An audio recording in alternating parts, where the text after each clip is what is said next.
Hello दोस्तों, मैं धनंजय गुप्ता आपका स्वागत करता हूं आज एक नई वीडियो में। आज के इस वीडियो की हमारी टॉपिक है सल्फर डाइऑक्साइड की संरचना, structure of sulphur dioxide. Sulphur dioxide का फार्मूला SO2 होता है। यदि बात करें हम पिछली वीडियो की, तो पिछली वीडियो में हमने सल्फर डाइऑक्साइड के निर्माण की विधियों को, फिर सल्फर डाइऑक्साइड के भौतिक और रासायनिक गुणों को और उसके बाद सल्फर डाइऑक्साइड के उपयोग को बहुत अच्छे से समझा था। यदि आपने पिछली वीडियोज नहीं देखी है तो आपकी सुविधा के लिए इस वीडियो के डिस्क्रिप्शन बॉक्स में पिछली वीडियोज के लिंक दिए गए हैं, जहां से आप पिछली वीडियोज को देखकर सल्फर डाइऑक्साइड के पूरे कॉन्सेप्ट को अच्छे से क्लियर कर सकते हैं। वहां पर मैंने सल्फर डाइऑक्साइड को बहुत अच्छे और बहुत ही सरल शब्दों में एक्सप्लेन किया हुआ है। आप एक बार देखेंगे 100% आपको अच्छा लगेगा। तो चलिए अब बिना समय गंवाए आज के इस वीडियो को स्टार्ट करते हैं और हेडिंग लगाते हैं सल्फर डाइऑक्साइड की संरचना, स्ट्रक्चर ऑफ सल्फर डाइऑक्साइड। आज के इस वीडियो में सबसे पहले हम देखते हैं सल्फर डाइऑक्साइड की लुईस संरचना को। आप जानते हैं सल्फर डाइऑक्साइड का सूत्र होता है SO2 और इस आधार पे आपको क्लियर है कि सल्फर परमाणु की संख्या कम है और यही केंद्रीय परमाणु होगा। तो देखिए, ये है सल्फर डाइऑक्साइड की लुईस संरचना। यहाँ पे सल्फर केंद्रीय परमाणु है। सल्फर से एक तरफ ऑक्सीजन द्विआवंत से जुड़ा है और दूसरा ऑक्सीजन दूसरी तरफ एकल आवंत द्वारा जुड़ा हुआ है। आप देखें, यहाँ पे सल्फर पे धन आवेश और ऑक्सीजन पे ऋण आवेश दिखाया गया है। इन आवेश को हम कहते हैं फार्मल आवेश, जिसके बारे में आप डिटेल में पढ़ सकते हैं मेरी एक वीडियो को देखकर, जिसका लिंक आपको इस वीडियो के डिस्क्रिप्शन में मैं दे दूंगा। यहाँ पर मैं थोड़ा सा आपको फार्मल आवेश समझाने का प्रयास करता हूँ। तो सबसे पहले ये देखते हैं कि जो ऑक्सीजन परमाणु है इसका परमाणु क्रमांक कितना होता है। तो आप जानते हैं ऑक्सीजन परमाणु का परमाणु क्रमांक 8 होता है और इलेक्ट्रॉनिक विन्यास लिखेंगे तो 72 कोष में आपको 6 इलेक्ट्रॉन मिलेंगे, यानी ऑक्सीजन के संयोजी इलेक्ट्रॉनों की संख्या 6 होती है। अब बात करते हैं इस ऑक्सीजन की। क्या इस ऑक्सीजन के पास संयोजी इलेक्ट्रॉन 6 हैं या फिर इससे ज़्यादा हैं या कम हैं? तो काउंट कर लेते हैं। तो देखिए, 1 2 नीचे दिखाए गए हैं 4 और बाकी 2 इधर 5 और 6 और एक इलेक्ट्रॉन इस आवंध में लगा हुआ है 7, यानी कि इस ऑक्सीजन परमाणु के पास संयोजी इलेक्ट्रॉन 7 दिखाए गए हैं, जबकि नॉर्मली ऑक्सीजन के पास संयोजी इलेक्ट्रॉनों की संख्या 6 होती है। जो एक इलेक्ट्रॉन अधिक दिखाया गया, इसको संतुलित करने के लिए ही यहाँ पर ऋण आवेश लगाया गया। यानी जो फार्मल आवेश में ऋण चिन्ह होता है वह यह प्रदर्शित करता है कि इस परमाणु के पास संयोजी इलेक्ट्रॉन से एक इलेक्ट्रॉन अधिक है। अब इसी प्रकार इस सल्फर की बात करते हैं। तो सल्फर के भी संयोजी इलेक्ट्रॉन की संख्या 6 ही होती है, क्योंकि यह भी ऑक्सीजन परिवार का ही एक तत्व है। यहाँ पर गिनते हैं हम। तो देखिए, 1 2, एक इस आवंध में लगा हुआ है 3, दूसरे आवंध का एक इलेक्ट्रॉन 4 और इस आवंध का एक इलेक्ट्रॉन 5, यानी कि इस सल्फर परमाणु के पास संयोजी इलेक्ट्रॉन 5 है, जबकि होना चाहिए था 6। एक इलेक्ट्रॉन कम है यहाँ पर और इसको संतुलित करने के लिए यहाँ पे धनावेश लगाया गया है। यानी कि जो फार्मल आवेश होते हैं वह इसलिए लगाए जाते हैं कि लुईस संरचना में परमाणु के पास जब संयोजी इलेक्ट्रॉन से कम इलेक्ट्रॉन दिखाया जाए या फिर अधिक इलेक्ट्रॉन दिखाया जाए तो यहाँ पे इन आवेशों का यूज किया जाता है। और अधिक जानकारी के लिए आप डिस्क्रिप्शन बॉक्स में जाकर फार्मल आवेश वाली मेरी वीडियो को देख सकते हैं। अब बात करते हैं इस ऑक्सीजन परमाणु पर न तो धन लगाया गया है न तो ऋण लगाया गया है। इसका कारण क्या है? तो इसके संयोजी इलेक्ट्रॉनों को गिनते हैं। 1 2 और नीचे के 2 4, एक इस आवंध में लगा है 5 और एक इस आवंध में लगा है 6, यानी इस ऑक्सीजन के पास संयोजी इलेक्ट्रॉनों की संख्या 6 है और सामान्यतः सामान्य ऑक्सीजन या विलगित ऑक्सीजन के पास भी संयोजी इलेक्ट्रॉनों की संख्या 6 ही होती है।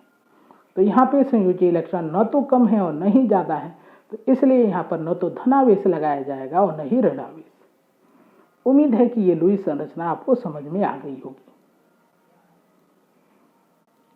तो इस लुईस संरचना पे यदि आप ध्यान दें तो आप देख रहे हैं, एक तरफ तो ऑक्सीजन और सल्फर के बीच द्विआवंध है और एक तरफ ऑक्सीजन और सल्फर के बीच एकल आवंध है। और आप जानते हैं एकल आवंध और द्विआवंध की मजबूती और लंबाई अलग अलग होती है।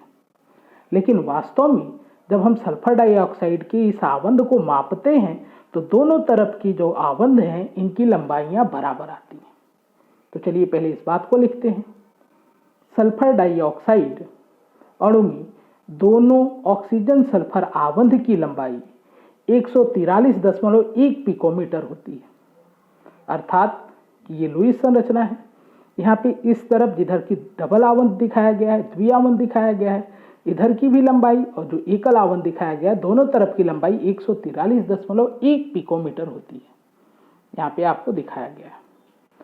अब हम सोचते हैं ऐसा कैसे हो सकता है, तो इसका सिंपल सा एक कारण हो सकता है कि सल्फर डाइऑक्साइड अनुनाद प्रदर्शित करती है, अर्थात सल्फर डाइऑक्साइड की वास्तविक संरचना अनुनाद संकर संरचना होती है। अभी इसकी अनुनाद संरचनाओं को हम देखते हैं। फिलहाल यदि बात करें हम इस एंगल की, जो यहाँ पे एंगल बन रहा है, तो यह कोण होता है 119 अंश। सल्फर डाइऑक्साइड में आवंध कोण 119 अंश होता है। तो देखें यह कोण जो है, इस कोण का मान है 119 अंश, 119 डिग्री। अब हम देखते हैं इसकी अनुनाद संरचनाओं को, ताकि हमको थोड़ा और अच्छे से समझ में आ जाए कि क्यों ये दोनों तरफ की आवंध बराबर है। तो ये है सल्फर डाइऑक्साइड की लुईस संरचना। यदि यहाँ से 2 इलेक्ट्रॉन को हम इस आवंध पर ट्रांसफर करें तो ये 2 इलेक्ट्रॉन एक आवंध बन जाएंगे। आप जानते हैं एक आवंध 2 इलेक्ट्रॉनों से बनता है। तो हम क्या करते हैं, इन 2 इलेक्ट्रॉनों को आवंध पर भेजते हैं, तो यहाँ पर एक द्विआवंध बन जाएगा और उसी समय इस आवंध को हम इस परमाणु पे भेज लेंगे। तो देखिए ये आवंध जब परमाणु पे जाएगा, ऑक्सीजन परमाणु पे जाएगा, तो इससे 2 इलेक्ट्रॉन बन जाएंगे, यानी एक लोन पेयर बन जाएगा। ये जो सिंबल है जिसमें दोनों तरफ एरो लगा है, ये अनुनाद संरचनाओं के बीच में बनाते हैं। तो सल्फर डाइऑक्साइड की दूसरी संरचना हो जाएगी, देखिए यहाँ पर डबल आवंध इधर आ जाएगा और सिंगल आवंध, मतलब द्विआवंध इधर हो गया और एकल आवंध इधर हो गया। और आवेश आप समझ सकते हैं क्यों यहाँ पे लगाए गए हैं, क्योंकि इस बार इस ऑक्सीजन के पास संयोजी इलेक्ट्रॉन से एक ज़्यादा इलेक्ट्रॉन है और सल्फर के पास संयोजी इलेक्ट्रॉन से एक कम इलेक्ट्रॉन है। उम्मीद है कि ये अनुनाद आपको समझ में आया होगा। ऐसी ही अनुनाद संरचनाएं आपने ओजोन के लिए भी बनाई थी।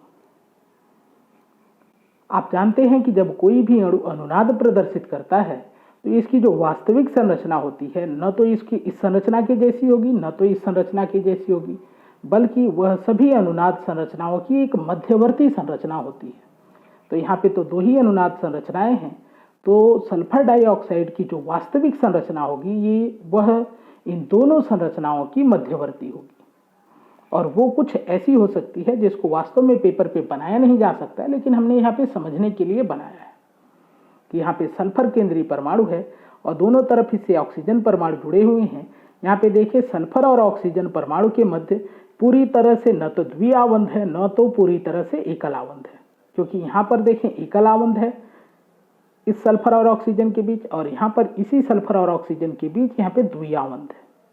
तो यहाँ पर हम जो आवंध दिखाए हैं, एक तो कंप्लीट बॉन्ड है और एक हमने डॉटेड लाइन से दिखाया है, जिससे आप समझ सकते हैं कि यह पूरी तरह से द्विआवंध भी नहीं है और न ही पूरी तरह से एकल आवंध है।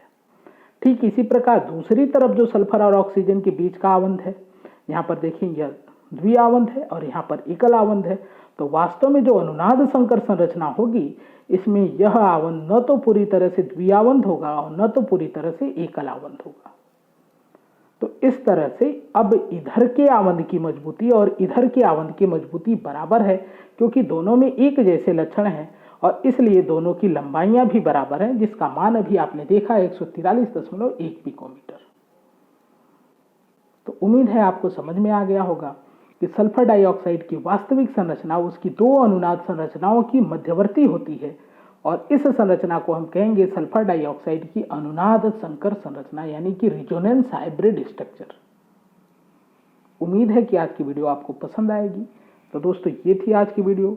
यदि वीडियो आपको पसंद आए तो वीडियो को लाइक करें, अपने दोस्तों के साथ शेयर करें, हमारे इस चैनल को सब्सक्राइब करके बेल आइकन को जरूर प्रेस कर लें, ताकि आगे आने वाली वीडियो का नोटिफिकेशन आपको मिलता रहे। वीडियो से संबंधित अपने विचार को कमेंट बॉक्स में लिखें। आज की ये वीडियो देखने के लिए, हमारे इस चैनल से जुड़ने के लिए आपका धन्यवाद। मिलते हैं आपसे अगली वीडियो में एक नई टॉपिक के साथ।